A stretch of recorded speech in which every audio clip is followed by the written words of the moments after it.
be a very grave constitutional violation committed by the Election Commission itself. So, as a constitutional highest court, it is not our obligation to correct this very serious, grave constitutional violation, because it goes to the root of democratic principles enshrined in this constitution, and it has virtually disenfranchised all those who voted for that political party. This whole problem or issue is arising out of errors made by the Election Commission. Then surely it is or is it not, the duty of the court, the Supreme Court, to the extent that it is able to do that, to correct that error, to rectify the problem, and if there are alternate pathways available, legally available, to choose the one that results in the error being rectified. साबित हो चुका, election commission ने अदालती फैसले की गलत तशरीह की। इलेक्शन कमीशन ने गैर आईनी इकदाम किए तो क्या उसे दुरुस्त न करें? जस्टिस अतर मिनल्ला की मखसूस नशिस्तों से मुतालिक केस में रिमार्क्स कहा, क्या अदालत आईनी इदारे की गैर आईनी तशरीह की तौसीक कर दे? आइन की बुनियाद ही जमहूरियत पर खड़ी है। जस्टिस मुनीब अख्तर ने रिमार्क्स दिए, असल मसला इलेक्शन कमीशन की गलती के सबब पेश आया, मुतबादिल तरीके मौजूद हैं तो दुरुस्तगी होनी चाहिए। मुतनासिब नुमाइंदगी का मतलब है कि अवामी नुमाइंदगी झलकनी चाहिए। क्या अवाम ने खुद इन लोगों को बतौर आज़ाद उम्मीदवार चुना? क्या इलेक्शन कमीशन ने खुद इन लोगों को आज़ाद करार नहीं दिया? इलेक्शन कमीशन की गलती के नतीजे में बड़ी तादाद में आज़ाद उम्मीदवारों का आना बड़ा सवाल है। क्या सुप्रीम कोर्ट को ये गलती सुधारनी नहीं चाहिए? क्या वो कानूनी ऑप्शन नहीं अपनाना चाहिए जो इस गलती का अजाला करे? There is this one word, justice, and I'm going to erect an edifice on the basis of this one word. Then we might as well do away with the Constitution, because we are now imposing our vision on the nation. We are imposing what the Constitution says. Hang on, Constitution makers, you didn't quite get it right. We know what justice is. We are imposing our will on Parliament. That is not premise. That is, the orders have come before us. It has become obvious. You want to respond? We are ignoring the elephant in the room. जब कुछ ठोस मवाद ना मिले तो इंसाफ की अपनी मर्जी की तशरीह की जाती है। अदालत इंसाफ के तकाज़ों का नहीं, आइन और कानून का इतलाक़ करती है। चीफ जस्टिस काजी फाइज ईसा के मखसूस नशिस्तों से मुताल्लिक़ केस में रिमार्क्स कहा, नज़रिए ज़रूरत के तमाम फैसलों में इंसाफ के तकाज़ों का ही जिक्र है। जस्टिस अतहर मिनल्लाह बोले, क्या आप चाहते हैं हम नज़रिया ज़रूरत को दोबारा जिंदा कर दें? क्या कमरे में मौजूद हाथी को नज़रअंदाज किया जा सकता है? जस्टिस मंसूर अली शाह ने रिमार्क्स दिए, लोगों को इल्म था आज़ाद करार दिए गए उम्मीदवार PTI के हैं। मुकम्मल इंसाफ का इख्तियार और कहाँ इस्तेमाल करना है जब अदालत पूरी तस्वीर ही ना देख सके? क्या अदालत आंखें बंद कर ले? ये कोई ज़मीन के तनाज़े का केस नहीं जो सिर्फ अपील तक महदूद रहे। सुप्रीम कोर्ट ने केस की मजीद समाअत 9 जुलाई तक मुलतवी कर दी। किसी पार्टी का इंतखाबी निशान नहीं तो क्या वो बतौर सियासी जमात खत्म हो जाएगी? Chief justice Islamabad high court के इलेक्शन कमीशन के इख्तियार से मुताल्लिक़ केस में रिमार्क्स। इलेक्शन कमीशन के वकील ने कहा, इलेक्शन कमीशन को सियासी जमात से इंतखाबी निशान वापस लेने का इख्तियार है। चीफ जस्टिस आमिर फारूक ने कहा कि लग रहा था सुप्रीम कोर्ट पीर तक केस निपटा देगी, शायद कुछ वक्त और लगेगा।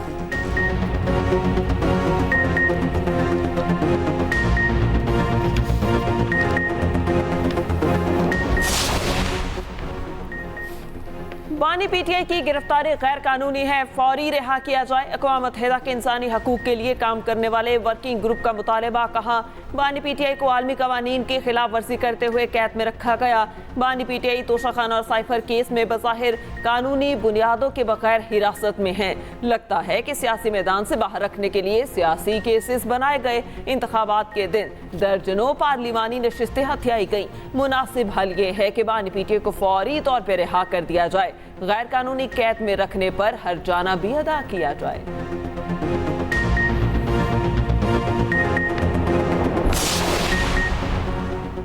बानी PTI की गिरफ्तारी और मुकदमात पाकिस्तान का अंदरूनी मामला है। अदालतों के जरिए आइन और कवानीन पर अमल होता है। वफाकी वज़ीर क़ानून आज़म नज़ीर तारड़ का अक़वाम मुत्तहिदा वर्किंग ग्रुप की रिपोर्ट पर रद्द-ए-अमल कहा। बानी PTI को मुल्की आइन और कानून के मुताबिक तमाम हुकूक हासिल हैं। कई मुकदमात में रिलीफ शफाफ और मुनसिफाना ट्रायल का मजहर है। आइन, कानून और आलमी उसूलों के मावरा मुतालबा अदल के मनाफी कहलाएगा।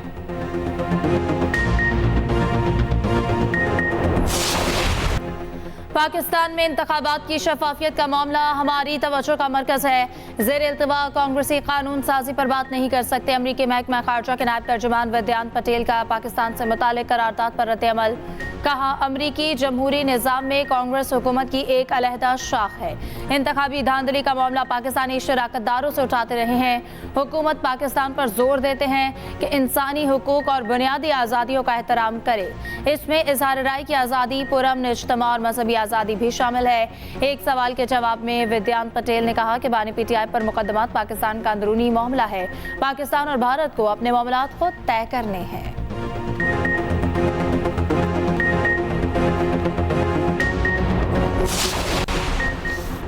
इंतखाबी धांधली ने मुल्क में सियासी अदम इस्तेहकाम पैदा किया। जब तक हकदारों को पार्लियामेंट में बैठने नहीं दिया जाएगा, अदम इस्तेहकाम मजीद गहरा होगा।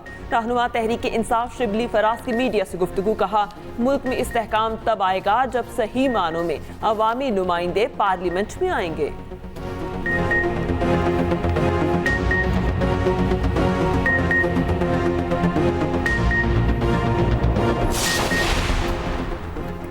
वज़ीर आज़म 2 रोज़ा सरकारी दौरे पर ताजिकिस्तान रवाना। शहबाज शरीफ ताजिक सदर इमाम अली रहमान से मुलाकात करेंगे।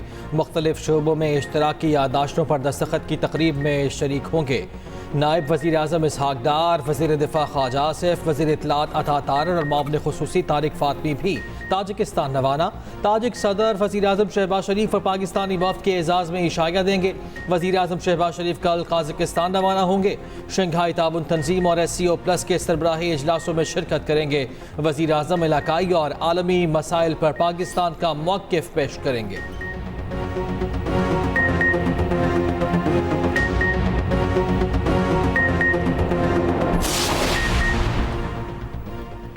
T20 वर्ल्ड कप 2026 के लिए क्वालिफाइंग ग्राउंड खेलने का खतरा टल गया। पाकिस्तान ने आलमी रैंकिंग की बुनियाद पर बराह रास्त क्वालिफाई कर लिया। भारत और श्रीलंका में शेड्यूल इवेंट के लिए 12 टीमों का ऐलान। जनूबी Africa, England, Afghanistan, Australia, Bangladesh, America, West Indies और न्यूजीलैंड शामिल। भारत और श्रीलंका को मेजबान होने की वजह से खेलने का हक दिया गया। पाकिस्तान और आयरलैंड को T20 रैंकिंग की वजह से शामिल किया गया।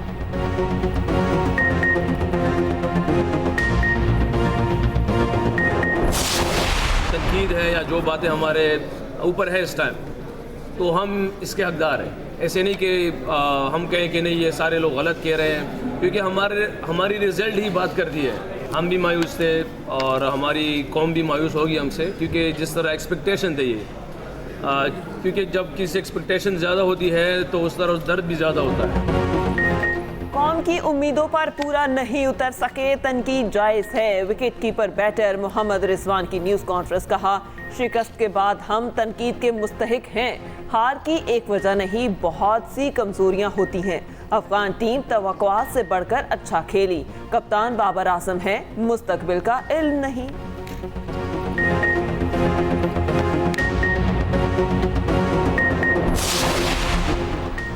इस्लामाबाद की इलेक्शन पिटिशंस जल्द समाअत के लिए मुकर्रर करने के मुतफर्रिक दरखास्तें मंजूर। NH 47 और 48 में मुबैना धांधली के पिटिशंस पर समाअत 8 जुलाई को होगी। इलेक्शन ट्रिब्यूनल ने तारिक फजल चौधरी और राजा खुर्रम नवाज को तलब कर लिया। जस्टिस तारिक महमूद जहांगीरी ने इलेक्शन कमीशन हुकाम को भी तलब कर लिया।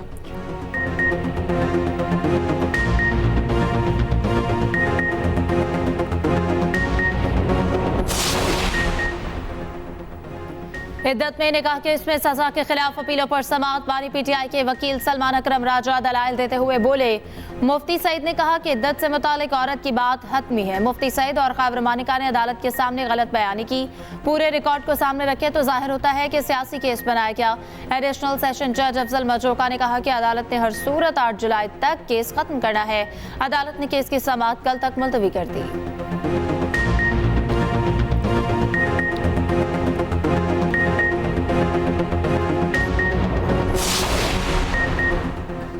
चीफ जस्टिस काजी फाइज ईसा की सरबराही में जुडिशल कमीशन का इजलास आज होगा। लाहौर और सिंध हाई कोर्ट के चीफ जस्टिस की तैनाती के लिए नामों पर गौर होगा। Chief justice Lahore high court के लिए जस्टिस शुजात अली खान, जस्टिस अली बाकिर नटवी और जस्टिस आलिया नीलम के नाम शामिल। Chief justice Sindh high court के लिए जस्टिस शफी मोहम्मद सदीकी, जस्टिस नेमतुल्लाह फुलभुट्टो और जस्टिस सलाहुद्दीन पनहुर के नाम पर गौर होगा।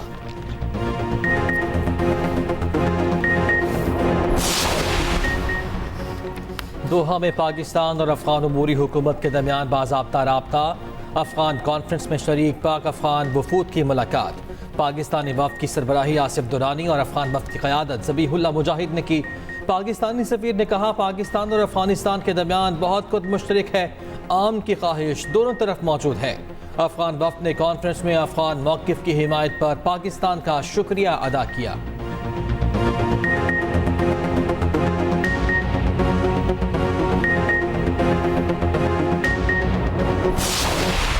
ने कहा कि ये बिजनेस फ्रेंडली बजट है। मुझे पाकिस्तान में लाखों कंपनी है, एक कंपनी ले आए जो ये कह दे कि ये बिजनेस फ्रेंडली बजट है। जो मुल्क अपनी बरामदात पर टैक्स लगाना शुरू कर दे, पूरी दुनिया जिस पर इंसेंटिव देती है, जेब से पैसे देती है कि आप मुल्क में इंडस्ट्री लगाएं, एक्सपोर्ट करें, मुल्क के अवाम को रोजगार दें, उस पर पाकिस्तान टैक्स लगा रहा है और इतना टैक्स लगा रहा है कि आज यहाँ से एक्सपोर्ट करना ही मुश्किल हो जाएगा। इसके अनोखे तरीके से आपने पाकिस्तान के अवाम को लूटने की कोशिश की है।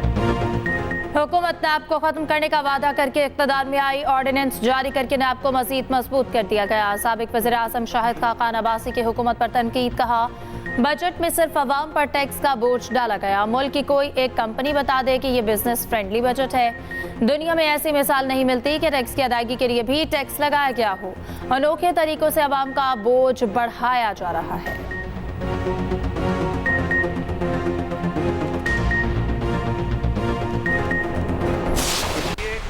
जो वजूद में आ गई, वो सिर्फ अपनी उस नफरत की सियासत से अलहदा नहीं होंगे, बल्कि अपनी सोच को भी तब्दील करेंगे। लेकिन इन्हें जब जहां मौका मिलता है, ये साबित करते हैं कि आज भी पैरोकार उसी सियासत के हैं, उसी लीडर के हैं जिसने इस सूबे के अंदर लोगों में नफरतें पैदा की, मुख्तलिफ ज़बानें बोलने वाले लोगों को लड़ाया आपस में और यह कत्तो गारतगरी करवाई। पाकिस्तान पीपल्स पार्टी की गुज़िश्ता हुकूमत थी तो हमने मुलाजमतें देने का सिलसिला जो कानून में तरीका है उसके मुताबिक शुरू किया। जो कोटा सिस्टम है उसका आगाज किया था लियाकत अली खान ने। और क्यों किया था? ताकि बंगालियों को एक अच्छी नुमाइंदगी मिल सके सरकारी नौकरियों के अंदर। खालिद मकबूल सदीकी एक बार फिर नफरत की सियासत कर रहे हैं। उनको नफरत का सबक बानी MQM ने पढ़ाया। ये हर बार साबित करते हैं कि इसी लीडर के पैरोकार हैं। वजीर बल्दिया सिंध सईद गनी की प्रेस कॉन्फ्रेंस। कहा, सिंध हुकूमत ने मुलाजमत कानूनी तरीक़ाकार के मुताबिक दी। कोटा सिस्टम लियाकत अली खान लाए ताकि बंगालियों को मुलाजमतें मिल सकें। जब भी सूबे में बेहतरी आने लगती है, MQM जहर उगलने लगती है।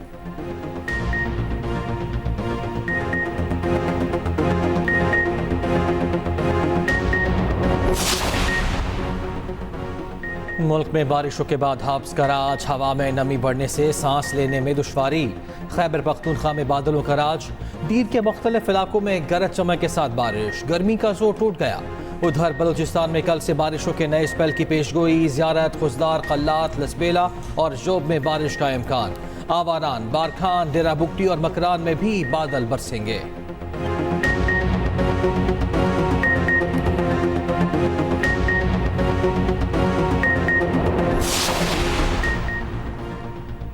साहिवाल टीचिंग अस्पताल में डॉक्टर्स की हड़ताल 17 रोज बाद खत्म। डॉक्टर्स का एहतजाजी कैंप खत्म। OPD खुल गई, मरीजों का इलाज जारी। वज़ीर आला पंजाब के अहकामात पर डॉक्टर्स की मुअत्तली पर हड़ताल की गई।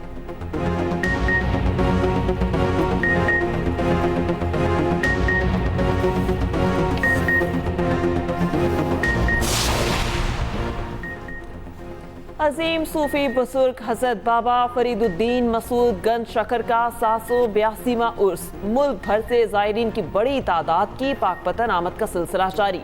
15 रोज़ा उर्स के आगाज़ पर मुल्क कौम और फ़लस्तीन के लिए खुसूसी दुआ की गई। इसराइल की गजा पर वहशियाना हमले थम न सके। सेहूनी फोर्सेज ने पनागज़ीन कैंपों पर हमले तेज़ कर दिए। 9 से रात पनागज़ीन कैंप पर बमबारी। फ़लस्तीनी बच्चा शहीद। खान यूनिस के मशरक़ी इलाके में मकान पर हमला। 1 फ़लस्तीनी शहीद, 6 ज़ख्मी हो गए। दूसरी जानिब इसराइली फोर्सेज का खान यूनिस को फौरी तौर पर खाली करने का हुक्म। बेघर फ़लस्तीनी आर्जी खैमा बस्तियां भी छोड़ने पर मजबूर।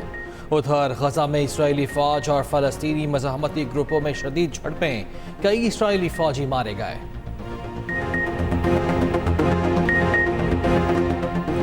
भारतीय अपोजिशन लीडर राहुल गांधी का पार्लियामेंट में हजरत मोहम्मद सल्लल्लाहु अलैहि वसल्लम पर दरूद। लोकसभा में अदम तशद्दुद और अमन की बात करते हुए खातिमुन नबीशीन का हवाला दिया।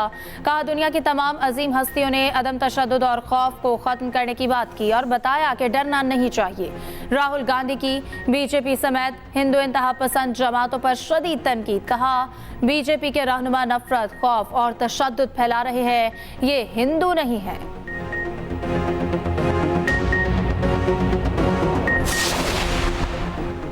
बरतानिया के आम इंतखाबात का मेला 4 जुलाई को सजेगा। अवाम कंजर्वेटिव या लेबर पार्टी में से किसी एक को चुनेंगे। ऋषि सुनक और सर के स्टारमर में जोड़ पड़ेगा। जीत का इम्कान किस पार्टी का है और कौन सी जमातें हिस्सा ले रही हैं, खुसूसी रिपोर्ट इसी न्यूज बुलेटिन में देखिए।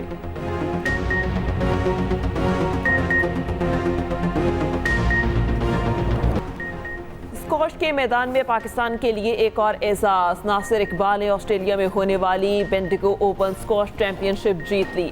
फाइनल में नासिर इकबाल ने फ्रांस के मेटा कारुगेट को 3-0 से शिकस्त दी।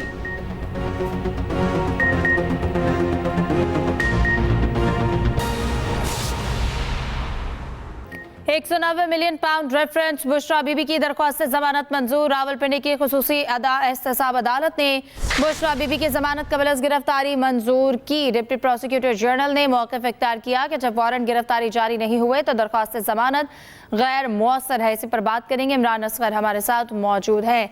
जी इमरान असगर, अपडेट कीजिएगा।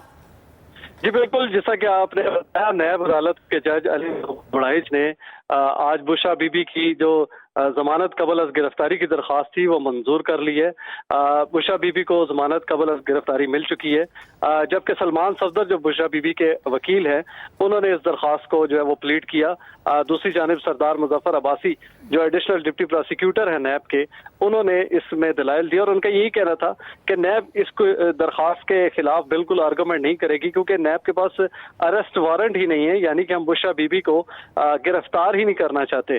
तो जिसके ऊपर अदालत ने पहले फैसला रिजर्व किया और वक्फे के बाद जो है वो फैसला सुना दिया गया। लेकिन इस जमानत के बावजूद बुशरा बीबी जो है वो अडयाला जेल से रहा नहीं हो सकती, क्योंकि इद्दत में निकाह केस में बुशरा बीबी 7 साल कैद जो है वो बानी पीटीआई के साथ जेल में काट रही है। लेकिन इस केस में 190 मिलियन पाउंड में बुशरा बीबी की जमानत कबल अज़ गिरफ्तारी जो है वो मंजूर कर ली गई है। जी बहुत शुक्रिया इमरान असगर।